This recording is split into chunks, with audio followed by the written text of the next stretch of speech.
It's only in Africa where the planet's largest land mammal, the African elephant, still roams, where the tallest land mammal, the giraffe, still lumbers, where the fastest land mammal, the cheetah, still sprints, and where most of the world's great apes live, western gorilla, chimpanzee, and bonobo. Yet the wild side of Africa is changing as economies blossom and new infrastructure transforms urban and rural areas.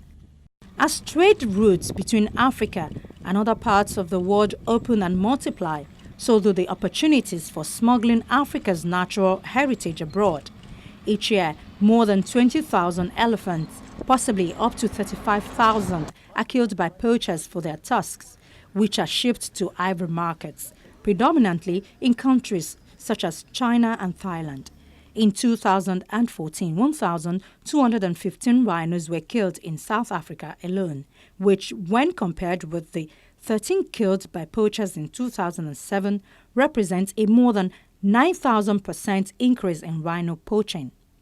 This dramatic percentage increase is driven by demand from Asian consumers, mostly in Vietnam, who believe rhino horn has medicinal properties and can cure everything from headaches to cancer. The size of Africa's lion population has declined by 30% in the past 20 years, and today only about 30,000 of these iconic carnivores remain on the continent. Lesser-known species, such as the pangolin, are also caught up in the wildlife trade. Too frequently, customs authorities in Hong Kong and other East Asian ports seize shipments from Africa containing tons of smuggled pangolin scales. As rising wealth and disposable income have grown in Asia, so too has demand for wildlife products, in turn driving up prices for these products.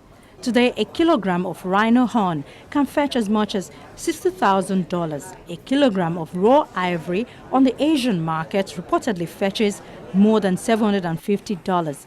Worked ivory is worth even more. According to a United Nations Environment Programme report, illegal trade in wildlife and wildlife derivatives is worth between $7 billion and $23 billion annually, and is driving many species to the brink of extinction. In Africa, this includes iconic species such as the elephant and rhino, which are being slaughtered by poachers for their ivory and horn respectively. These products are smuggled abroad, largely to Asian markets, where demand for ivory trinkets and rhino horn medicine are in high demand, and typically via an organized network of middlemen, corrupt officials, kingpins, and criminals. Wildlife trafficking, but arms trafficking, drug trafficking, and I think a lot of this problem has to do with porous borders in this region. A lot of these problems are tied together due to the economics. So it's not just a single approach. Trafficking is like a big ball of yarn and all the different, but it's a bunch of different colors, and you pull off one little piece and that's the drugs. You pull off another, the red piece, and that's the weapons. You pull off this, it could be rice. There's all kind of contraband that's moving in West Africa. And some of these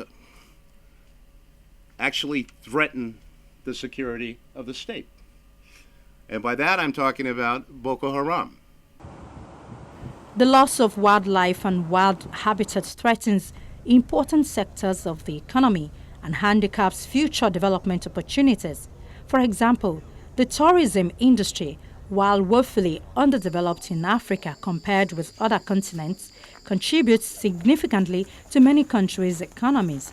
According to a 2014 brief prepared by the United Nations World Tourism Organization, tourism in Africa increased steadily between 2005 and 2013, with an average annual growth rate of about 6.1%, while international arrivals numbered 35 million in 2005.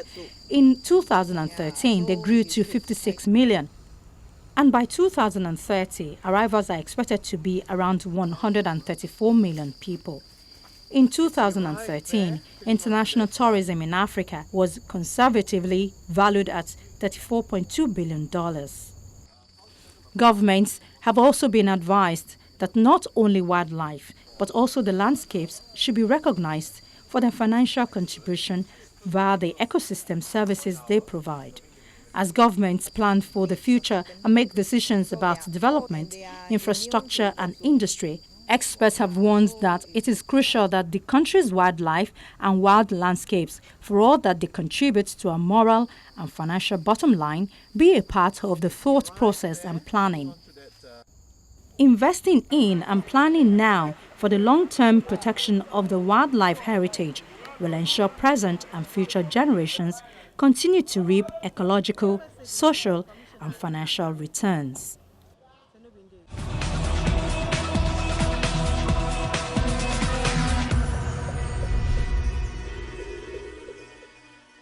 A new study estimates global warming of 2.5 degrees centigrade by 2100 will put at risk trillions of dollars of world's financial assets. Cutting down those trees will continue to affect the ecosystem. To reduce the effect of climate change, everyone must do his or her part. Well, that's our program for today. Thank you for being a part of it. Should you have any comment or question, our inbox at file@channelstv.com is always available. From me, Ayola Kasem, and everyone here, it's bye for now.